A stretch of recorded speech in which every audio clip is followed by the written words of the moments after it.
Hello, and thank you for joining me. Today, we'll be exploring best practices for adult learning, specifically how to apply andragogy to professional development. We'll focus on three key areas: Knowles assumptions, effective PD design practices, and strategies for inclusive delivery. Andragogy is the art and science of helping adults learn.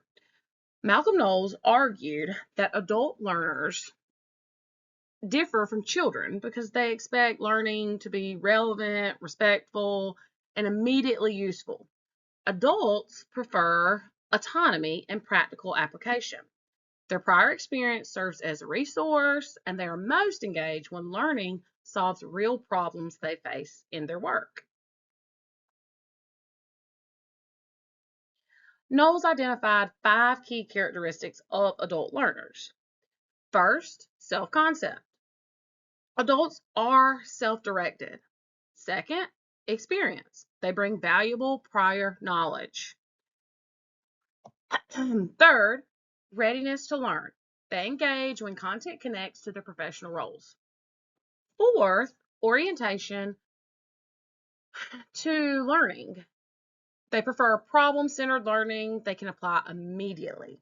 And fifth, motivation. They are primarily driven by internal factors like growth and effectiveness. Understanding these assumptions helps us design PD that respects teachers as professionals and increases engagement. Applying these principles in professional development is critical. When PD is relevant, collaborative, and respectful, teachers are more engaged and more likely to implement what they learn. This leads to stronger transfer into classroom practice and more sustained impact over time. We go from engagement to transfer to sustained impact. Best practice number 1. The first best practice is making learning relevant and problem-centered. Use real classroom scenarios or student work. Ask teachers to solve problems they are likely to face immediately and provide time planning for next steps. This ensures the learning is practical and directly applicable. Students give, for example, the challenge could be students give shallow, vague responses in discussions, and they struggle to use the text evidence. What we could do in a PD is use real student work, model those discussion strategies, and have teachers plan a lesson they can implement right away. The second best practice is prioritizing active participation.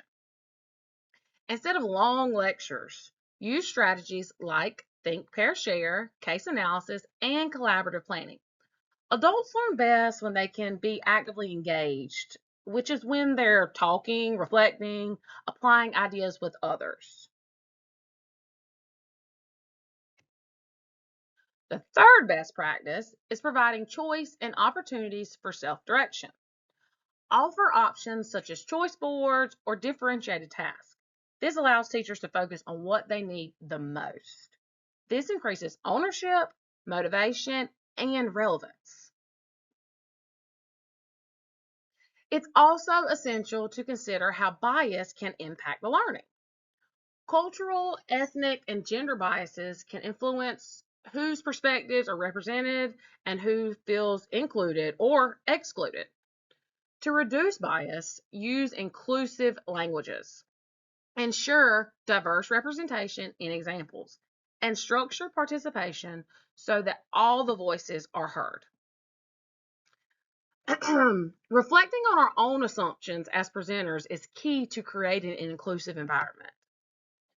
For example, I intentionally structure participation, so I rotate who speaks first. If you don't do that, then someone will be talking over and over. If we rotate who speaks first, all voices are consistently heard.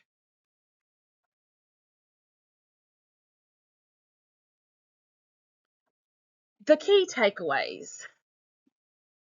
To summarize it all, adult learners are self-directed professionals who benefit from relevant, active and choice-driven learning experiences.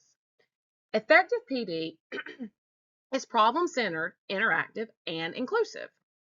Our goal is to design professional learning that teachers want to engage in and can immediately apply in their classrooms.